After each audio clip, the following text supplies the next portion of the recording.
और वो कौन सा reservation socially educationally backward classes के आधार पर, इकोनॉमिक वीकर सेक्शंस के आधार पर कोई भी रिजर्वेशन नहीं हो सकता बोल के हमारे को कोई भी रिजर्वेशन नहीं चाहिए। जनगणना से सरकार क्यों भाग रही है जो बीजेपी? यही हालत होता, क्योंकि जो माइनॉरिटी 15% लोग हैं उसका जो कब्जा पॉलिटिशियंस में जाएगा, एग्जीक्यूटिव में जाएगा, एजुकेशन में जाएगा, ये डिमांड्स उसको बोल इसको अपने बल मिलता है, उस वास्ते वो लोग डर रहा है। तो क्या लग रहा है ईवीएस जो इकोनॉमिक वीकर सेक्शन का रिजर्वेशन है वो अनकॉन्स्टिट्यूशनल है? अनकॉन्स्टिट्यूशनल है। मैं सुप्रीम कोर्ट में 3 साल से मामला है, उस पर तो सुनवाई हो नहीं रही है। प्रजा कोर्ट में डिसाइड होगा, मगर सुप्रीम कोर्ट में कुछ डिसाइड नहीं होगा, ये पार्लियामेंट में डिसाइड होगा।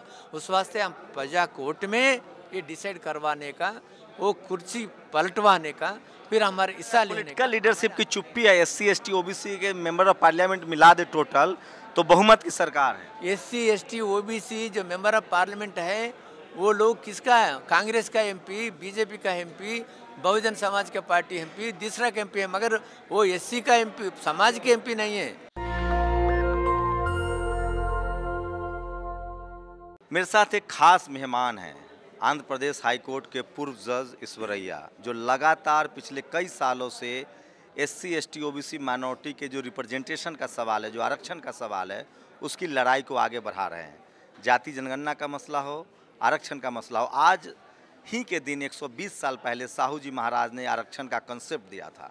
दिल्ली के कॉन्स्टिट्यूशन क्लब में एक बड़ा प्रोग्राम हो रहा है, ईश्वरैया जी यहाँ भी हैं, कल जंतर मंतर पर भी थे। क्या लग रहा है सर कि जाति जनगणना कराने से सरकार क्यों डर रही है? सरकार क्यों डर रहा? क्योंकि सब कुछ जनगणना रहता है और बैकवर्ड क्लासेस का और सब जातियों की भी जनगणना 8 बार हुआ, 1871 से हुआ। अगर 1902 में पहला बार 50% वो जाति जनगणना के आधार था, उसके आधार पर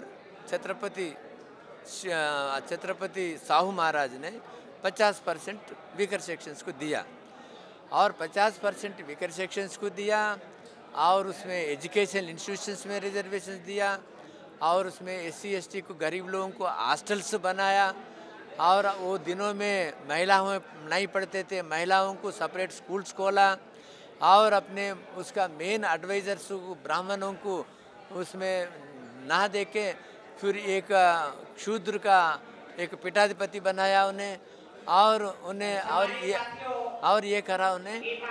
और ये ब्राह्मण लोग आए एसोसिएशन बना के, महाराज हमारे को रिजर्वेशन दो, पॉलिटिकल रिजर्वेशन दो बोल के ब्राह्मण लोग मांगे।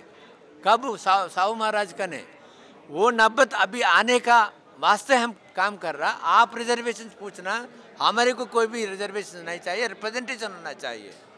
तो जातीय जनगणना से सरकार क्यों भाग रही है जो बीजेपी? यही हालत होता, क्योंकि जो माइनॉरिटी 15% लोग हैं उसका जो कब्जा पॉलिटिशियंस में जाएगा, एग्जीक्यूटिव में जाएगा, एजुकेशन में जाएगा, ये डिमांड्स उसको बोल इसको अपने बल मिलता है, उस वास्ते वो लोग डर रहा है। खाली ये लोगों को एक खेल खेल रहा है, जो अपने मोस्ट बैकवर्ड क्लासेस को आपको हिस्सा देता बोल के यूपी में झूठ बात करके फिर उसमें जीता है पहली बार और बाद में फिर उसको कुछ नहीं दिया है।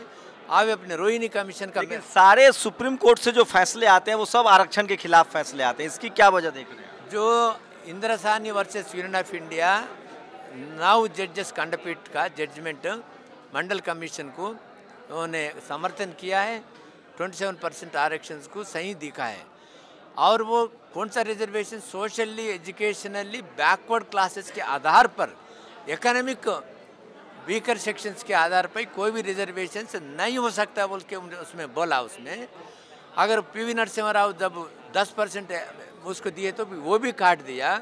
उसके बाद में जो कॉन्स्टिट्यूशन आपने 15/6 जस्ट एक दिन में 48 आवर्स में दोनों सभा में पास करवा के आप सवर्णों को SC ST OBC को उसमें से निकाल के उसमें से कोई भी रिजर्वेशन नहीं मिलता। खाली सवर्णों को कोई भी डाटा नहीं है, कोई भी आंकड़े नहीं है, कोई भी एम्पिरिकल कुछ नहीं है, फिर 10% अब देता है और 27% में खाली। तो क्या लग रहा है EVS जो इकोनॉमिक वीकर सेक्शन का रिजर्वेशन है वो अनकॉन्स्टिट्यूशनल है? अनकॉन्स्टिट्यूशनल है। मैं फाइल किया आज president national commission all India backward class federation का मैं जो फाउंडर प्रेसिडेंट हूँ। मैं केस दाखिल किया, उसमें केस डाला, वो सिनो कमीशन का रिपोर्ट डाला, उन्हें नरेंद्र मोदी भी अगेंस्ट करा, कोई भी इकोनॉमिक रिजर्वेशन नहीं हो सकता, उन्हें गुजरात का मुख्यमंत्री आए, वो पूरा उसमें मैं जिक्र किया है मैं जी। तो कैसे करेंगे? सुप्रीम कोर्ट में 3 साल से मामला, उस पर तो सुनवाई हो नहीं रही है।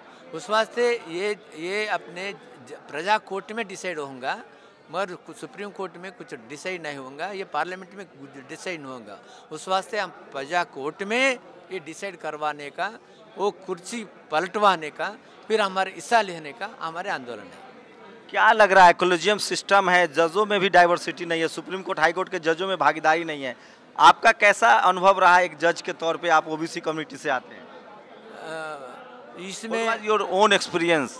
माई ओन एक्सपीरियंस इज, क्योंकि वहाँ मेजॉरिटी है वो लोगों का, जो SC ST लोगों का माइनॉरिटी है, और कोई भी SC ST जजेस भी है उसका कमिटमेंट नहीं है, और उसकी लपेट में चले जाते हैं लोग।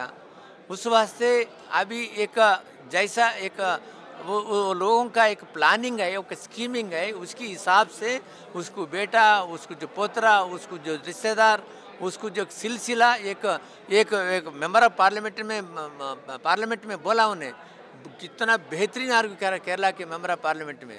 वो वेंकैया नायडू भी बहुत अच्छी तारीफ करा उसको, ऐसा MP होना बोल के, फिर भी वो लोग समझ में नहीं। क्या लग रहा है पॉलिटिकल लीडरशिप की चुप्पी है? SC ST OBC के मेंबर ऑफ पार्लियामेंट मिला दे टोटल तो बहुमत की सरकार है। SC ST OBC जो मेंबर ऑफ पार्लियामेंट है वो लोग किसका है? कांग्रेस का MP, BJP का MP, बहुजन समाज का पार्टी MP, दूसरा का MP है, मगर वो SC का MP, समाज के MP नहीं है, वो BC का MP नहीं है, वो ST का MP नहीं है।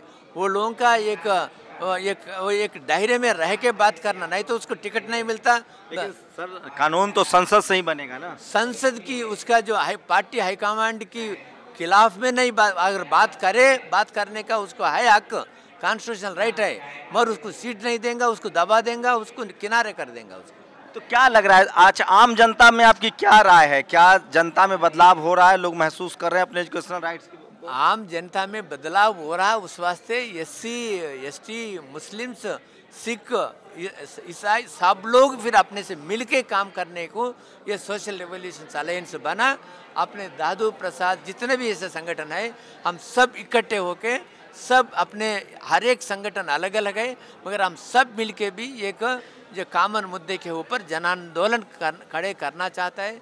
नेशनल लेवल में, स्टेट लेवल में, डिस्ट्रिक्ट लेवल में एक जल्दी ने अपने RSS से कई गुना बड़ा ये ऑर्गेनाइजेशंस में अपने बढ़ेंगे, और जन जन तक हमारी आवाज़ आपके द्वारा फिर पहुंच जाएंगे। जुडिशियरी पर क्या कमेंट करेंगे? आज की जो हालत है जुडिशियरी की, उससे कोई उम्मीद है? जुडिशरी से कोई भी उम्मीद नहीं है, जुडिशरी से कोई भी उम्मीद नहीं है।